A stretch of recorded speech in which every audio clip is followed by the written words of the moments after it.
सौराष्ट्रदेशे विशदेति रम्ये ज्योतिर्मयं चन्द्रकलावतंसं भक्तिप्रदानाय कृपावतीर्णं तं सोमनाथं शरणं प्रपद्ये तं सोमनाथं शरणं प्रपद्ये।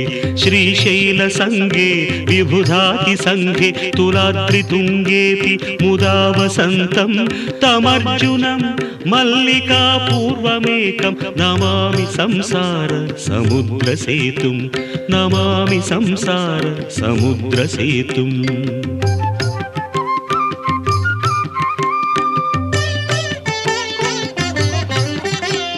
अवन्तिकायां विहितावतारं मुक्तिप्रदानाय च सज्जनानाम् अकालमृत्योः परिरक्षणार्थं वन्दे महाकाल महासुरेशं।